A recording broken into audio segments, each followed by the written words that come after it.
오늘 하루도 주님의 이름으로 한 걸음 한 걸음 전진하시는 하루 되시기를 소원합니다. 여러분 교재 보겠습니다. 261페이지입니다. 오늘 말씀은 누가복음 4장부터 7장까지의 말씀을 묵상하도록 되어 있습니다. 제목을 읽겠습니다. 시험 받으시는 예수님. 4장의 이야기인데요.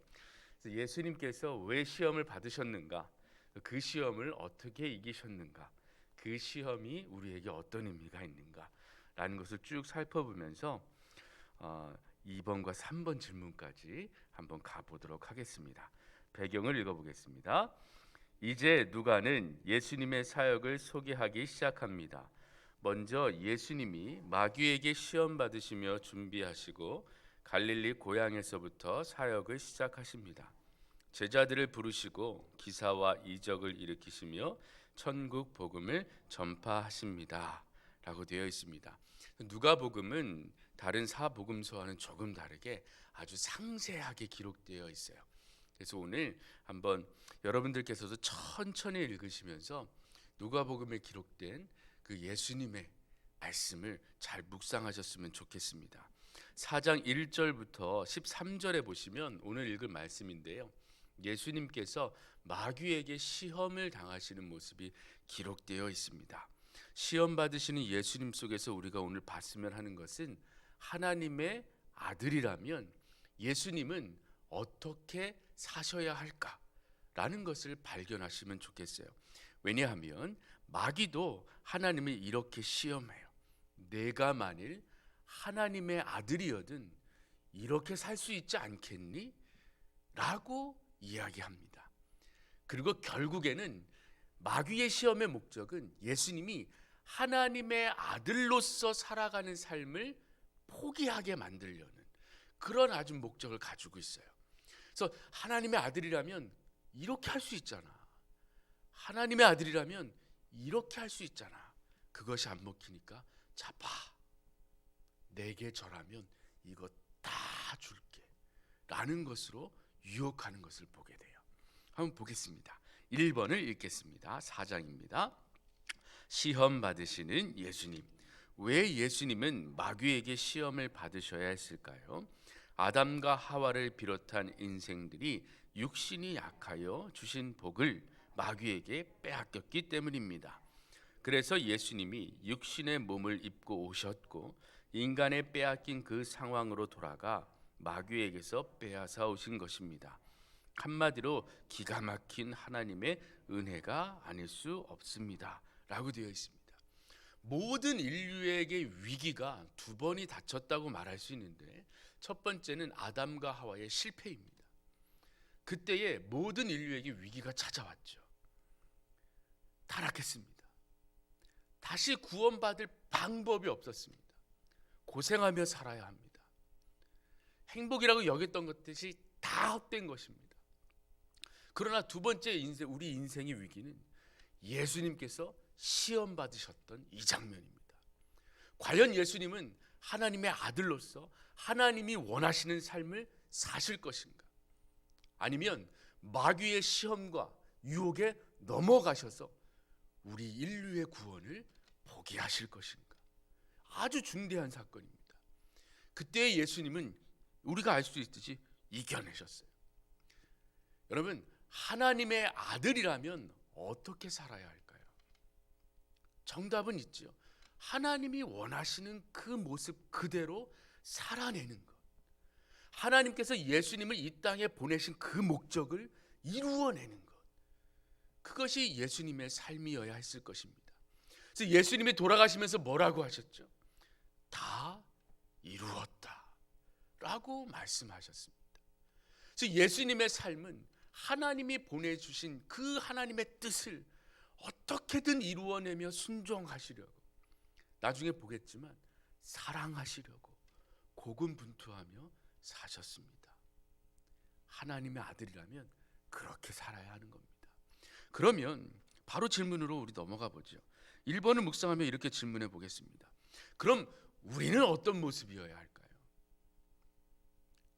그리스도인이라면 이렇게 살아야 되지 않을까요? 아니면 그리스도인이라도 이렇게 살 수는 있지 않을까요? 일까요? 조금 제가 좀 비꼬았죠. 그리스도인이라면 이렇게 살아야 합니다. 그러나 우리의 실제 마음속이라면 그리스도인이라도 주님 이렇게 살 수는 있지 않을까요? 이것만큼은 그래도 요거는 그래도 그리스도인으로 남아있을 수 있지 않을까요? 이것이 바로 저희의 마음을 두드리는 마귀의 유혹입니다. 네가 그리스도인이라면 하나님 시험하고 살아도 되지 않겠니? 네가 그리스도인이라면 저 돌을 떡이 되게 해달라고, 나 좀 잘 먹고 잘 살게 해달라고 원할 수 있지 않겠니? 네가 하나님의 아들이라면, 그리스도인이라면 저 넓은 세상의 권력과 부와 재물과 명예를 좀 추구하며 살아도 되지 않겠니? 라고 우리의 마음을 두드리는 거예요. 이 모든 시험에 우리는 무너질지 모르나 예수님께서는 다 이겨내셨습니다. 그리고 우리를 제자로 부르십니다. 2번 읽겠습니다. 5장 1절부터 11절, 6장 12절부터 26절인데요. 읽겠습니다. 예수님은 배우지 못하며 낮고 천한 사람들을 제자로 부르셔서 능력을 주시고 사람을 낚으며 하나님의 일을 하게 하셨습니다. 그렇습니다. 하나님은 미련하고 천한 사람들을 부르셔서 지혜로운 자들을 부끄럽게 하십니다. 그래요. 그래서 우리가 부름받은 것입니다. 그저 감사할 따름 아닙니까? 라고 되어 있어요. 예수님께서 제자를 부르셨어요. 이건 아주 충격적인 일입니다. 선생은 그 시대에 절대로 제자를 먼저 부르지 않았어요. 제자들이 선생님을 찾아가 제발 저를 제자 삼아 주십시오, 이런 시대였단 말입니다. 근데 예수님은 달랐어요. 찾아가셨어요. 똑똑한 사람들 아니에요. 그 시대에 자기가 이만큼 배웠고 나는 가르친 만큼 똑똑한 사람이야, 돈 많은 사람이야, 아니요. 그저 자신의 삶에 충실하게 살고 있던 그저 평범한 사람들, 그 시대에 좀 배웠다고 하는 사람들이 무시하고 그냥 박해하던 자들을 찾아가셨어요. 그 제자로 하나 둘씩 부르셨습니다. 근데 이 장면이 참 감동적이에요. 제 개인적으로는 5장을 보시죠. 이 5장의 장면을 설교한 설교 중에 제가 감동받았던 설교는 박연선 목사님의 설교입니다. 그 설교 가운데 이 장면을 아주 자세하게 묘사하셨더라고요. 5장 1절 보시면 무리가 몰려와서 하나님의 말씀을 들을 때 예수님께서 게네사렛 호숫가에 서셨어요. 그때 2절 보시면 배가 두 척이 있는 것을 보셨어요. 어무들은 이 일을 끝내고 그물을 씻고 있었거든요. 근데 3절 보시면 예수께서 한 배에 올라가셨는데 그 배가 바로 시몬 베드로의 배였어요. 그 배를 고르시고 육지에서 조금 나가지 않겠니? 라고 부탁하셨어요. 그리고 그 배에서 무리를 가르치기 시작하신 거예요. 장면을 다시 떠올리시죠. 시몬 베드로의 배를 선택하시고 그 배에 오르셨어요. 베드로야, 좀 나아가지 않겠니? 그 좀 떨어지시더니 그 배 안에서 가르치신 거예요. 그럼 옆에 누가 있었겠어요? 베드로는 저 멀리 떨어져 있는 사람과 다르게 그 배 안에서 예수님 옆에서 그 가르침을 직접 듣고 앉아 있는 거예요. 그 가르침 후에 4절 보시죠.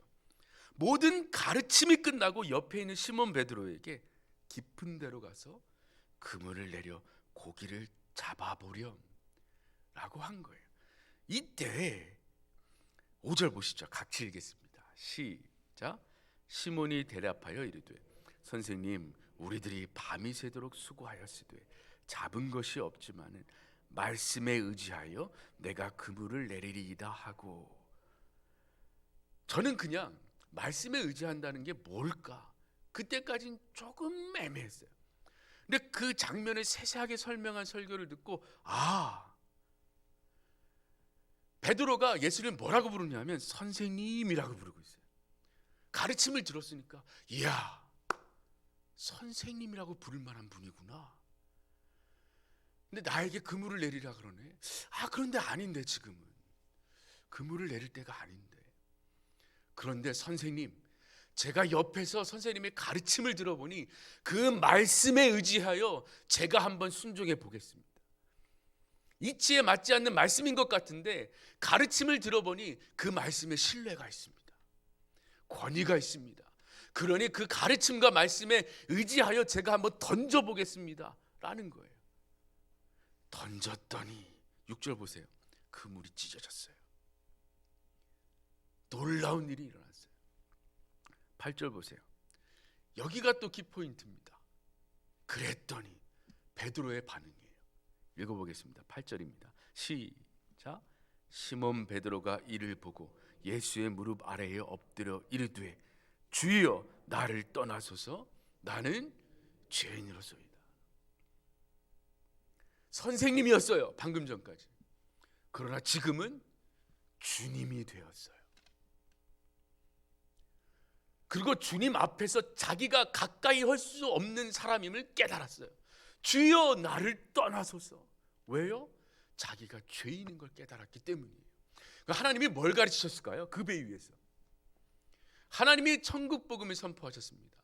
회개하라, 회개하라. 하나님 나라가 가까이 왔다. 들은 거예요. 주님임을 인정하고 나니까 자신의 모습을 발견하게 된 거예요. 주님과 함께 할 수 없는 자, 이 배 안에서 같이 앉아 있을 수 없는 자, 바로 죄인임을 깨달았던 거예요. 주여 나를 떠나소서. 10절 보시죠. 10절 읽겠습니다. 시작. 세베대의 아들로서 시몬의 동업자인 야고보와 요한도 놀랐습니다. 예수께서 시몬에게 이르시되 무서워하지 말라. 이제 후로는 네가 사람을 취하리라. 아멘. 이 부르심이 우리를 부르신 부르심입니다. 말씀을 듣고 깨닫고 보니까 우리가 하나님과 차마 가까이 할 수 없는 죄인임을 깨달은 거예요. 뭘 들으니까요? 복음을 듣고 나니까. 그래서 예수님께서 나를 찾아오셨다는 이 사실 자체가 놀라운 거예요. 오늘 질문처럼 그래요, 감사할 따름 아닙니까? 가까이 할 수 없는 나에게 찾아와 주신 거예요.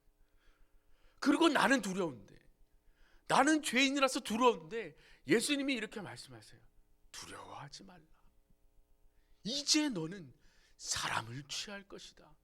사람을 낳는 어부가 될 것이다. 그랬더니 11절 읽어보겠습니다. 시작. 그들이 배들을 육지에 대고 모든 것을 버려두고 예수를 따르니라. 아멘. 두려웠던 예수님을 이제 감사와 은혜를 깨닫고 따라가기 시작합니다. 다시 1번 넘어가 볼게요. 예수님은 하나님의 아들로서 순종하셨어요. 다 이루셨어요. 근데 그 삶을 우리에게도 부르셔서 그렇게 살도록 하셨어요. 우리가 그렇게 살 수 있을까요? 예수님은 예수님이시니까 이겨내셨겠죠. 우리도 그 삶을 살 수 있을까요? 두려워하지 말라. 내가 너와 함께하리라. 내가 하늘로 가겠지만 또 다른 보혜사 성령 하나님이 너희와 함께하리니 땅 끝까지 이르러 내 증인이 되라 라고 말씀해 주셨습니다. 3번 읽겠습니다. 시작. 세례 요한은 예수님이 세상을 구원하실 분이라고 분명하게 소개했습니다. 그런데 왜 오실 그분이 주님이신가를 물을까요? 세례 요한은 감옥에 갇힌 자신을 구원하지 않자 서운한 마음이 들었기 때문일 것입니다. 우리가 하나님의 일을 해놓고 인정받기를 원한다면 세례 요한과 같이 시험 들게 됩니다. 이해가 되십니까? 라고 되어 있어요. 문제는 그거예요. 이 세례 요한의 기대와 조금 달랐던 것 같아요. 그래서 한번 말씀을 볼까요? 23절입니다. 7장 23절입니다. 읽겠습니다. 시작. 누구든지 나로 말미암아 실족하지 아니하는 자는 복이 있도다 하시니라.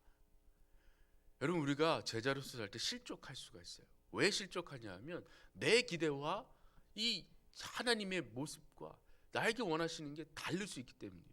세리와도 그랬던 것 같아요. 그래서 물어봤어요. 정말 당신이십니까? 정말 내가 기다렸던 분이 당신이십니까? 근데 조금 다른 것 같아요, 제 기대와는. 그때 예수님이 말씀하시죠. 구약의 말씀이 성취되는 것을 보아라. 내가 바로 그다. 실족하지 말아라 라고 말씀하시는 겁니다. 오늘 말씀을 적용하며 이렇게 했으면 좋겠어요. 오늘 7장에 보시면 이런 말이 등장해요. 32절 볼까요? 7장 32절 읽겠습니다. 시작. 비유하건대 아이들이 장터에 앉아 서로 불러 이르되 우리가 너희를 향하여 피리를 불어도 너희가 춤추지 않고 우리가 곡하여도 너희가 울지 아니하였다 함과 같도다. 무슨 말이냐 하면 자꾸 예수님께서 부르셔요. 피리도 불러요. 같이 춤추자고. 근데 안 춰요. 예수님의 사랑으로 같이 슬퍼하는 일들이 있어야 되는데 울지도 않아요. 세상 사람들이 그렇다는 거예요. 그럼 우리는 어떻게 해야 될까요? 우리는 같이 춤추는 자가 돼야 돼요. 제자의 삶이 고달프겠죠. 고달픈데 그 가운데 뭐가 있어요? 기쁨이 있다니까요. 그때 같이 기뻐하며 춤추라는 거예요. 그리고 슬픈 일이 있을 때 같이 곡하며 울 일이 있을 때 그 마음을 다해 울어주라는 거예요. 그런 일을 할 수 있는 자들이 제자입니다. 다시 더 가면 42절 보겠습니다. 읽겠습니다. 시작. 갚을 것이 없으므로 둘 다 탕갑하여 주었으니 둘 중에 누가 그를 더 사랑하겠느냐라는 건 위에 있어요. 500데나리온과 50데나리온을 진 사람이 있어요. 둘 다 탕감해줬어요. 누가 더 고마워할까요? 500과 50이면 500이 더 고마워할 거라는 거예요. 탕감받은 것이 없다고 하는 사람들은 고마워할까요? 전혀 고마워하지 않겠죠. 그리고 향유를 부은 이 사건 속에서 뭐라고 되어 있냐면 47절 읽어보겠습니다. 47절입니다. 읽겠습니다. 시작. 이러므로 내가 네게 말하노니 그의 많은 죄가 사하여 줬도다. 이는 그의 사랑함이 많음이라. 사함을 받은 일이 적은 자는 적게 사랑하느니라. 그래서 오늘의 주제는 이겁니다. 많이 사랑하십시오. 왜요? 우리는 많이 탕감받았기 때문입니다. 우리가 적게 받았다고 생각하시면, 적게 탕감받았다고 생각하시면 적게 사랑하실 거예요. 이건 예수 그리스도의 사랑에 대해서 잘 모르시는 거예요. 우리는 많이 탕감받았어요. 왜요? 목숨값을 지불하셨기 때문이에요. 우리가 그로 말미암아 살았기 때문이에요. 그럼 우리가 어떻게 사랑해야 되겠어요? 목숨 걸고 사랑하는 거예요. 많이 탕감받았으니까 많이 사랑할 수 있어야 돼요. 이게 바로 제자입니다. 그래서 예수님께서 우리를 다시 부르셨을 때 주님, 사랑하고 충성된 종아, 내가 많이 수고하였구나. 큰 상 받아라. 잘하였도다. 라고 칭찬받는 제자가 바로 우리가 되어야 합니다. 쉽지 않을 겁니다. 그럴 때마다 생각하십시오. 내가 많이 탕감받았다는 사실, 그래서 내가 많이 사랑할 수 있다는 사실을 기억하십시오. 나를 살려주신 주님의 은혜가 오늘 찬양처럼 그 승리의 기쁨을 가지고 전진하시는 하루가 되시기를 주님의 이름으로 축원합니다. 기도하겠습니다. 전능하신 하나님, 오늘 구원의 은혜를 묵상하여 보았습니다. 우리를 제자로 부르시고 많이 사랑하게 하셨습니다. 억지로 사랑하게 하신 게 아니라 그 사랑을 이미 깨닫게 하셨습니다. 주님, 그 사랑의 마음 우리 마음속에 다시 회복시키시며 오늘 하루 많이 사랑하는 제자의 삶을 살도록 이끌어 주시옵소서. 모든 것 주님께 맡기며 우리 주 예수 그리스도의 이름으로 기도합니다. 아멘.